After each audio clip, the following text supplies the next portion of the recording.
નમસ્કાર વિદ્યાર્થી મિત્રો, આજે આપણે પ્રકરણ 3નું ચેપ્ટર જે છે બુદ્ધિ તેના વિશે માહિતી મેળવીએ. તો જોઈએ પ્રસ્તાવના. પૃથ્વી પર વસવાટ કરતી સમગ્ર જીવસૃષ્ટિમાં સર્વશ્રેષ્ઠ મનુષ્ય છે, કારણ કે અન્ય સજીવોની તુલનામાં તેની પાસે વિશિષ્ટ શારીરિક માનસિક ક્ષમતાઓ રહેલી છે. ઉત્ક્રાંતિની શ્રેણીમાં ઉચ્ચતમ સ્થાન ધરાવતા મનુષ્યના મગજની રચના અન્ય પ્રાણીઓની તુલનામાં વધુ વિકસિત છે. પરિણામે તે તર્ક, વિચારણા, કલ્પના, સ્મરણ, સર્જનાત્મકતા વગેરે માનસિક ક્ષમતાઓ ધરાવે છે. મનુષ્ય પાસે રહેલ વિવિધ માનસિક ક્ષમતાઓમાં બુદ્ધિ પણ પોતાનું આગવું સ્થાન ધરાવે છે. સામાન્ય રીતે આપણે બુદ્ધિને અક્કલ, ડહાપણ, ચાતુર્ય, મતિ, વિવેક, શાન, સમજણ વગેરે શબ્દોના પર્યાય તરીકે ઓળખીએ છીએ. આ પ્રશ્ન આપણને પરીક્ષામાં પૂછી શકાય છે કે બુદ્ધિ શબ્દના પર્યાય શબ્દો કયા કયા છે, તો આપણે બરાબર યાદ રાખીશું. રોજિંદા વ્યવહારોમાં અને રોજબરોજની વાતચીતમાં આપણે આવા શબ્દોનો ઉપયોગ વારંવાર કરીએ છીએ. બુદ્ધિ એક જટિલ માનસિક પ્રક્રિયા છે. તે વ્યવહારિક રીતે વર્તન કરવાની સમજ આપે છે.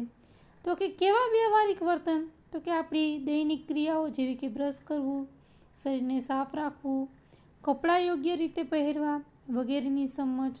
તે ઉપરાંત દિવસ, તારીખ, વાર અને તહેવાર, સામાજિક સંબંધો અને સંબંધ મુજબ વ્યવહાર કરવાની, રમતગમત અને સ્પર્ધામાં વ્યક્તિના જીવનમાં આવતી સાદી કે જટિલ સમસ્યાઓને ઉકેલવાની, ગાણિતિક કે વૈજ્ઞાનિક નિયમોની ગુઢતાને પારખવાની વગેરે સમજ આપણને આપે છે.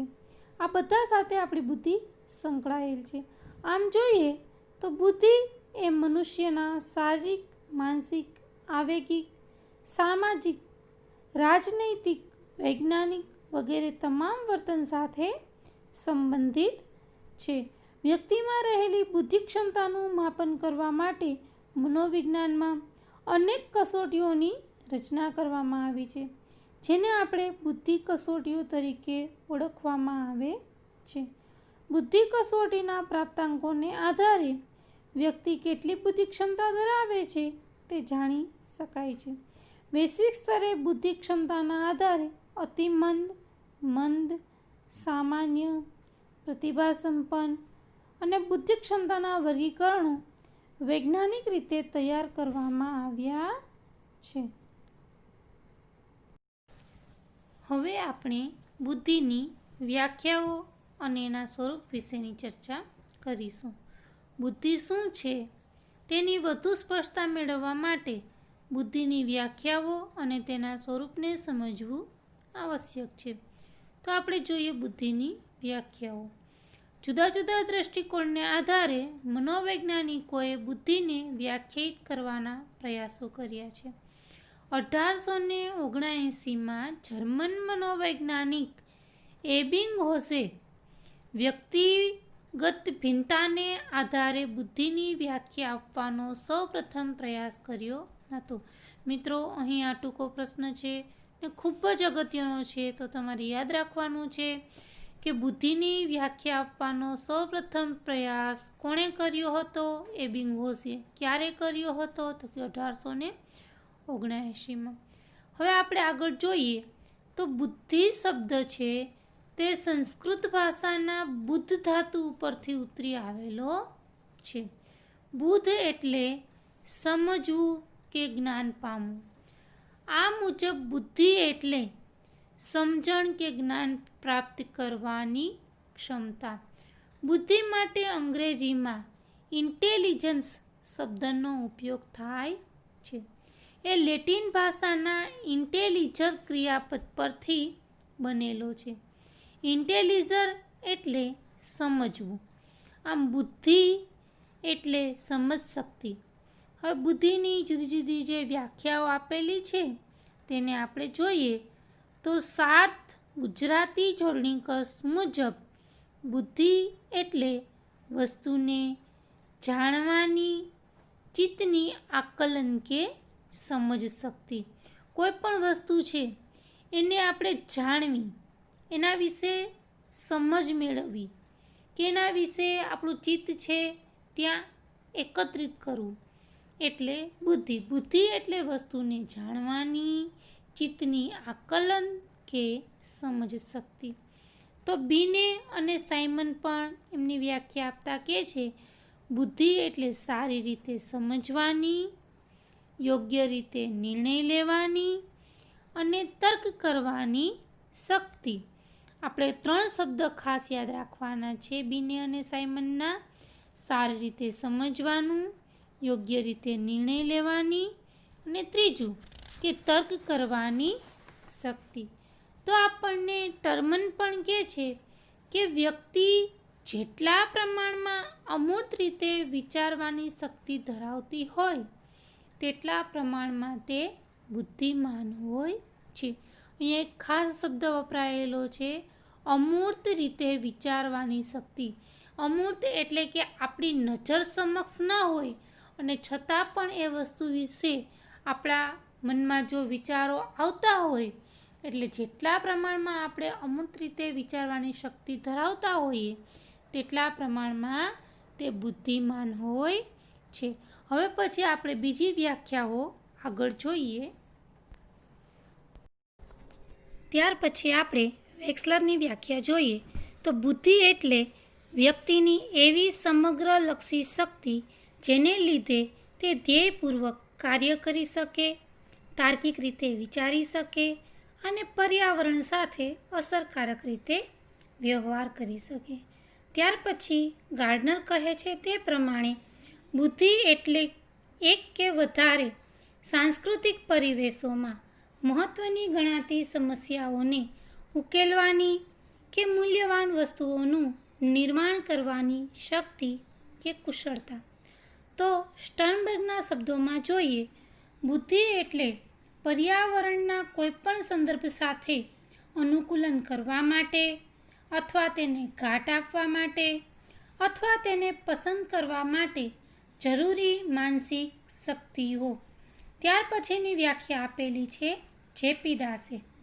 બુદ્ધિ એ તમામ બૌદ્ધિક એટલે કે બોધાત્મક પ્રક્રિયાઓનો સરવાળો છે, જેમાં આયોજન, માહિતીઓનું સંકેતોમાં અંકન, ધ્યાન વગેરેનો સમાવેશ થાય છે. આપણે બધી જ વ્યાખ્યાઓ મનોવૈજ્ઞાનિકોના નામ સહિત યાદ રાખીશું. હવે આપણે જોઈએ બુદ્ધિનું સ્વરૂપ.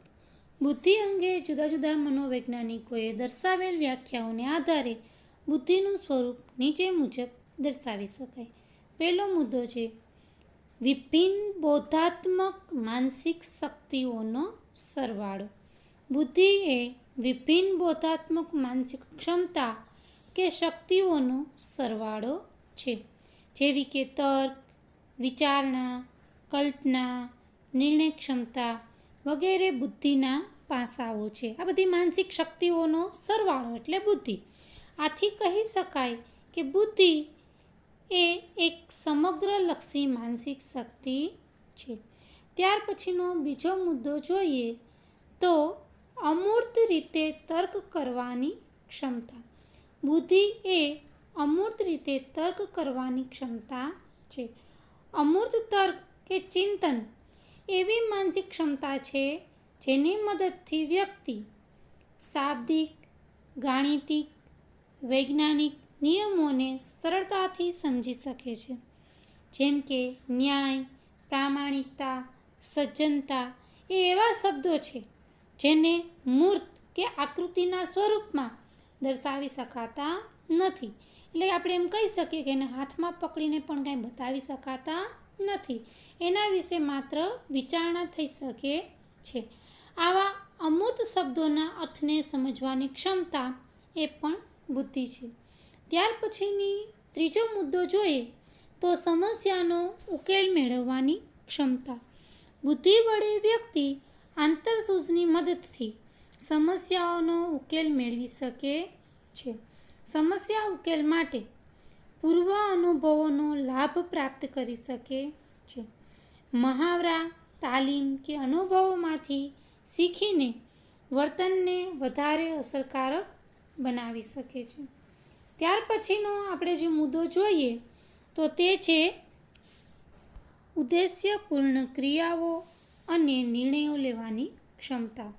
બુદ્ધિને કારણે વ્યક્તિ ઉદ્દેશ્યપૂર્ણ ક્રિયાઓ કરે છે.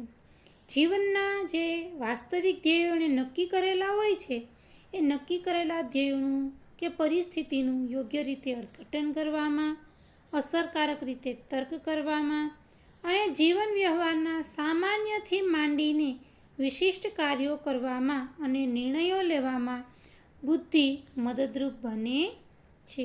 અને ત્યાર પછીનો છેલ્લો અને પાંચમો મુદ્દો જોઈએ તો વાતાવરણ સાથે સમાયોજન કે અનુકૂલન કરવાની ક્ષમતા.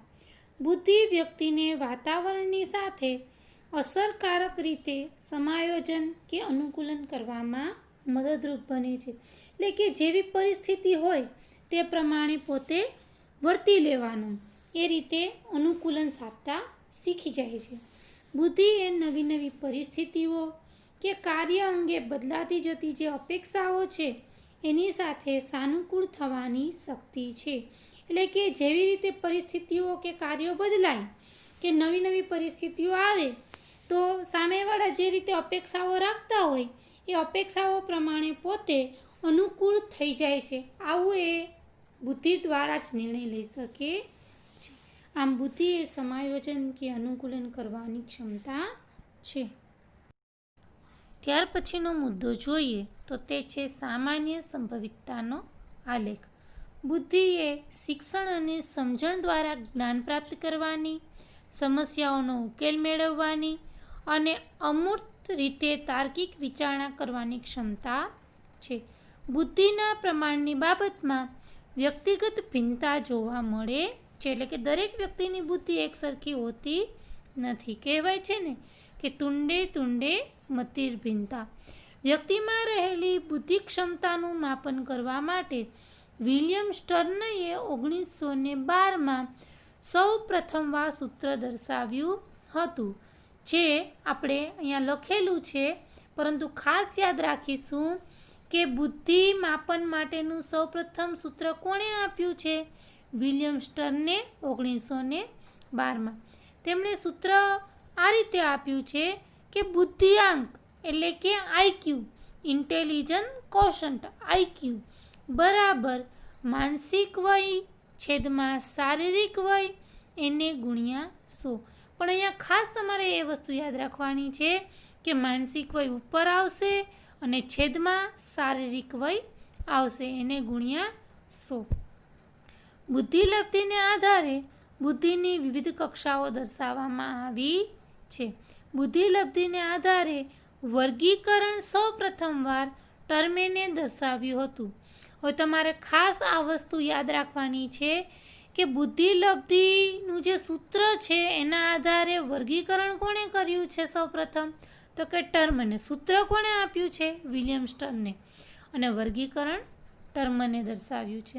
જનસમુદાયમાં બુદ્ધિલબ્ધિનું પ્રમાણ કેટલું છે તે અંગેના અનેક અભ્યાસો બુદ્ધિ કસોટીની મદદથી કરવામાં આવેલા છે.